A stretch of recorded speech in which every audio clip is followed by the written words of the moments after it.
Hello po sa inyong lahat mga ka-crypto. Ako po si Pinoy Crypto Trader at sa video na ito ay atin pong pag-uusapan ang aking technical analysis dito kay GRT ngayon pong May 2 taong 2024. At ang atin pong nakikita rito ay ang daily chart time frame ni GRT kung saan ay mapapansin po natin na ang market price ni GRT ay naglalaro po dito sa loob ng isang triangle pattern. At ayun, bago po tayo magpatuloy ay nais ko lamang po munang bigyang linaw ang aking disclaimer kung saan ang nilalaman po ng video na ito ay hindi po ito isang financial advice. For education and information purposes lamang po ang layunin nito.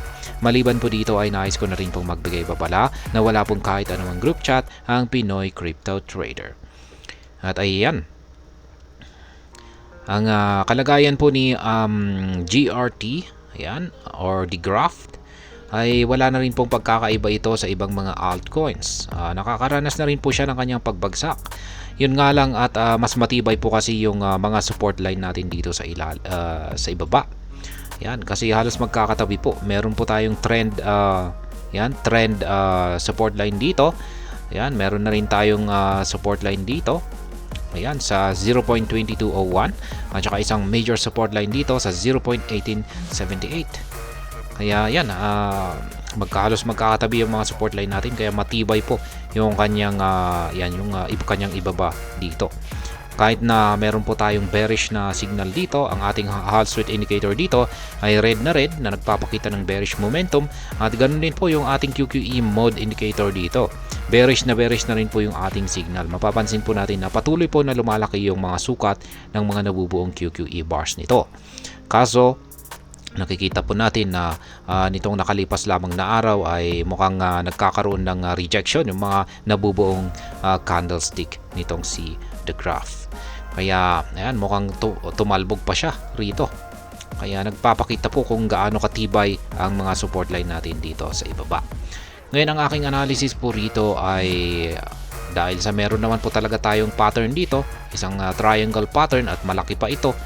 At yan na nga, kung ito po ay nagkaroon ng breakout dito, ay yan po yung magtatakda sa kung ano ang magiging sunod na trend direction nitong si The Graph.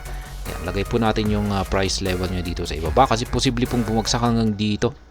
At mangyayari po yan kung sakaling ang nangyari po rito ay nabasag yung lower portion ng ating triangle pattern dito. Posible po siyang bumagsak sa napakababang presyo na ito at umabot po siya rito sa 0.0528. Ganyan po kalaki ang kanyang ibabagsak kung pag nabasag yung lower portion ng ating triangle pattern dito kay The Graph. Pero ang kagandahan naman po rito ay kung pag dito naman po siya nagkaroon ng breakout dito sa upper portion nito, ay mataas po yung posible niyang akyatin rito. Yung ultimate price target naman po niya rito, kung pag dito po siya nagkaroon ng breakout sa upper portion nito, ay aakyatin niya hanggang dito sa sunod na major resistance line natin na 0.5192. Yan po yung pinaka ultimate price target natin dito. Kaya yan, laki po yung kanyang maibibigay na gain. At yan, para mangyari po ito ay kailangan po talaga na magpakita ng bullish momentum yung ating dalawang indicators dito.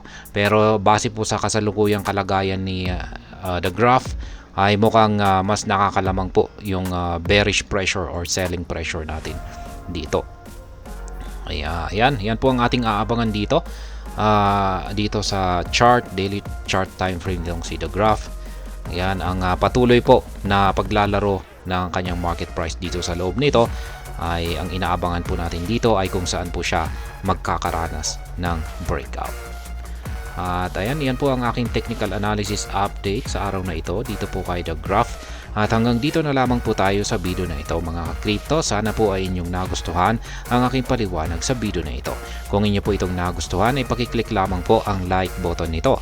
Para naman po sa mga bago lamang dito, kayo po ay aking inaanyayahan para mag-subscribe. Pakiclick na rin po ang bell icon nito dahil ito po ang siya magsisilbing notification nito sa mga bago kong videos na aking pong ina-upload sa aking YouTube channel na ito. Maraming pong salamat sa panonood. Ingat po tayo lagi at God bless po sa ating lahat.